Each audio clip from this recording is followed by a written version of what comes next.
Damos inicio a nuestro módulo 5, motores de corriente alterna y corriente directa, primera parte.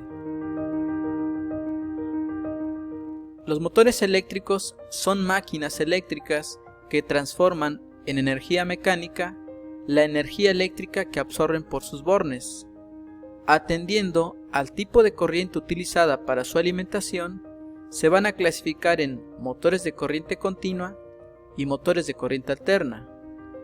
Dentro de los motores de corriente continua, de acuerdo a su conexión, los vamos a encontrar de excitación independiente, de excitación serie, de excitación shunt o derivación y de excitación compuesta. Dentro de los motores de corriente alterna, vamos a encontrar a los motores de tipo asíncronos y los motores de tipo síncronos. Dentro de los asíncronos están los de tipo monofásicos y los de tipo trifásicos. Existe una gran clasificación del motor eléctrico, pero esta es una de las más específicas para poder entender el funcionamiento de los motores eléctricos. Todos los motores de corriente continua, así como los síncronos de corriente alterna, tienen una utilización y aplicaciones muy específicas. Incluso si vemos las partes de un motor de corriente continua y un motor de tipo síncrono de corriente alterna, tienen los mismos elementos.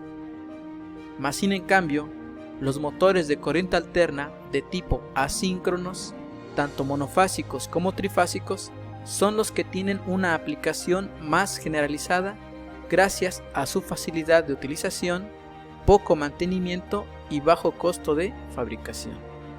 El motor de corriente alterna de tipo asíncrono es el más utilizado en las industrias, como lo comenta el texto, por su fácil mantenimiento, su bajo costo y pues fácilmente rápida la instalación. Se da el nombre de motor asíncrono al motor de corriente alterna cuya parte móvil, que viene siendo el rotor, gira a una velocidad distinta a la de sincronismo, que viene siendo a la del estator. Este párrafo nos quiere decir que va a existir dos campos magnéticos, uno que genera el rotor y otro campo magnético que lo genera el estator. En el tema anterior, en el módulo 4, les mostré en plataforma un video en donde se observó cómo al estator, al inyectarle un voltaje, en sus bobinas va a crear un campo magnético. Este campo magnético va a estar girando sobre el entrehierro, que el entrehierro es un pequeño espacio que hay entre rotor y estator. Este campo magnético, por inducción magnética, va a inducir un campo al rotor. Este rotor tiene también bobinas que están cortocircuitadas. Al estar cortocircuitadas, va a fluir una corriente sobre esas bobinas, generando también un campo magnético. Por lo tanto, tenemos dos campos, uno del rotor y un campo magnético del estator. Como existe un pequeño espacio o una pequeña separación entre ellos que le llaman entrehierro, y el efecto se va a dar por medio de inducción magnética, siempre va a haber pérdidas. Por eso el texto dice que la parte móvil, que viene siendo el rotor, va a girar menos mecánicamente que el giro del campo magnético del estator. ¿Cómo se calcula el campo magnético giratorio que da el estator? Mediante esta fórmula que dice N es velocidad sincrónica o velocidad de sincronismo, va a ser igual a una constante que es 60 por F, que es la frecuencia, sobre el número de polos. Con esta fórmula calculamos el giro del campo magnético que da el estator.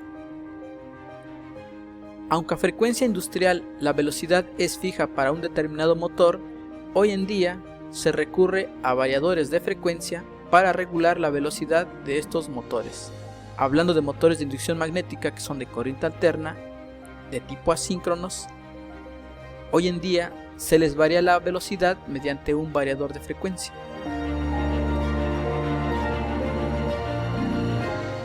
Constitución del motor asíncrono de inducción.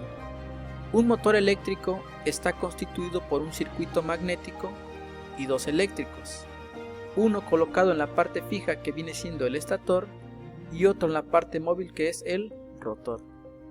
El circuito magnético está formado por chapas apiladas en forma de cilindro en el rotor y en forma de anillo en el estator.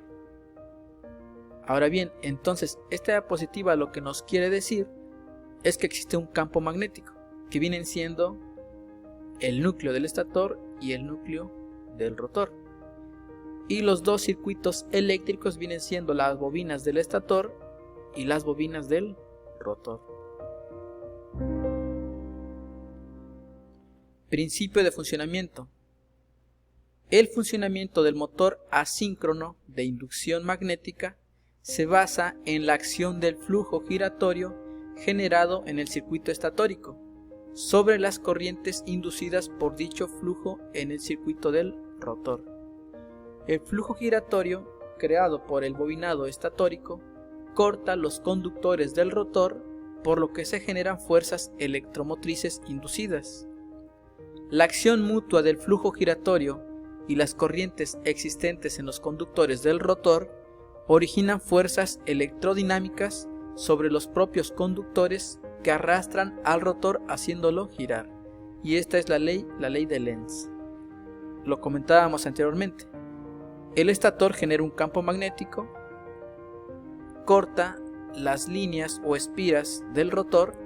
El rotor, al estar cortocircuitado, también genera otro campo magnético, que aquí le llaman flujo 3. Este campo magnético va a ser menor que el campo magnético del estator, y es donde se va a dar la famosa tracción y repulsión. Y como el rotor tiene dos valeros que hacen que tenga libre movimiento, es como empieza a girar. En esta imagen vemos tres flujos.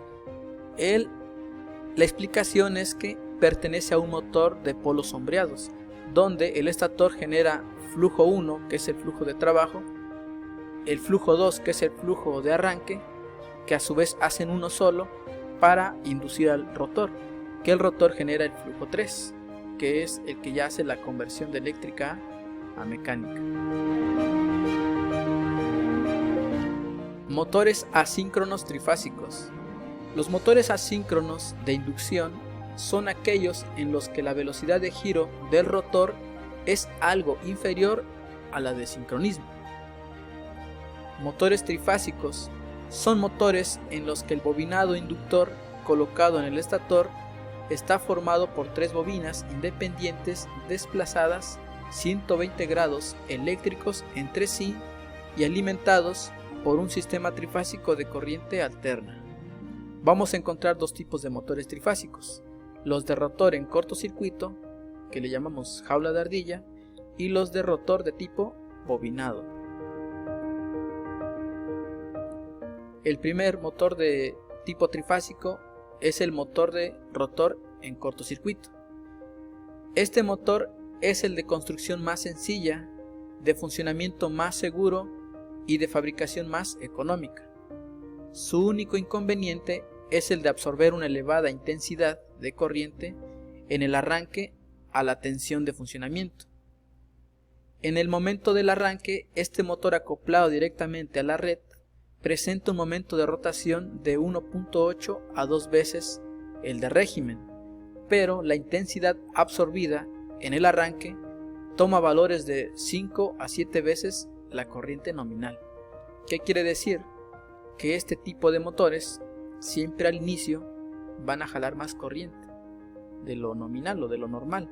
Cuando el motor arranca, va a absorber de 5 a 7 veces la corriente. Por ejemplo, si un motor cuando está trabajando de manera normal te consume 2 amperes, al inicio te puede llegar a consumir 7, 8 hasta 10 amperes en el arranque. ¿Y para qué ocupa esa corriente? Para romper su estado de reposo, o sea que para iniciar el movimiento. Y ya que el motor alcanzó su velocidad nominal o ya se estabilizó el movimiento, la corriente baja. ¿Por qué? Porque ya el motor por inercia se está girando. Entonces este motor, que es el rotor en cortocircuito, es el más utilizado. Lo comentábamos en el tema anterior, de que este rotor no tiene bobinas. Al no tener bobinas, pues el calentamiento es mínimo, y si llegara a haber un sobrecalentamiento del motor, no hay problema como en las bobinas, que si se calientan se llegan a separar porque se gasta el barniz o el pegamento se llega a desprender. Este tipo de rotor tiene dos anillos que mediante barras están cortocircuitados. Por lo tanto, con el hecho de que esté bien centrado, bien alineado, cumple con su funcionamiento de motor eléctrico. Para facilitar el conexionado en la placa de bornes del motor, los extremos del bobinado inductor se disponen como se muestra en la siguiente imagen. Como decíamos, todo motor tiene una caja de bornes. En estos bornes vamos a encontrar las terminales de las bobinas. Como estamos hablando de un motor trifásico, tiene 3 bobinas, que si dibujamos un círculo y las desfasamos o las separamos, están separadas 120 grados una de la otra, que sería, digámoslo así, un círculo en tercios. Entonces cada bobina tiene 2 terminales, un inicio y un final. Por lo tanto, el motor trifásico presentaría en su caja de bornes 6 terminales. U1, V1 y W1 serían los inicios de cada bobina. U2, V2 y W2 serían los finales de cada bobina. Pueden venir con una letra y un número, pero también pueden venir solo con letras. U, V y W son los inicios de cada bobina. X, Y y Z son los finales de cada bobina. En esta imagen, donde tenemos ya una conexión, es una conexión de tipo delta, donde están conectando el inicio de una bobina, la están puenteando con el final de otra. ¿Qué quiere decir? Que están uniendo U1 con W2, son bobinas terminales diferentes. Están uniendo acá V1 con V2, después W1 con otro final, haciendo la conexión delta. Su puesta en marcha se realiza de una forma simple y sencilla mediante un interruptor manual tripolar. Estos interruptores han de estar diseñados para la intensidad del motor. Si ustedes van a conectar un motor, siempre tienen que contar con un interruptor, que es el que va a permitir la apertura y cierre del circuito. Por lo tanto, aquí tenemos el diagrama donde está la fuente trifásica, tenemos el seccionamiento de fusibles para cortocircuitos y acá tenemos el interruptor, que este símbolo es un interruptor con enclavamiento. Y acá tenemos el motor trifásico donde se muestran las 3 iniciales de la bobina, U1, V1 y W1. Este es un diagrama para el arranque directo de un motor trifásico. Motor de rotor bobinado y anillos rozantes. En este tipo de motores, el rotor va ranurado igual que el estator, y en él se coloca una bobina, normalmente trifásico, similar al del estator, conectado en estrella, y los extremos libres se conectan a 3 anillos de cobre, aislados y solidarios con el eje del motor. Sobre los anillos se colocan los portaescobillas, que a su vez se conectan a la placa de bornes del motor. Por eso en la placa de bornes de estos motores aparecen 9 bornes.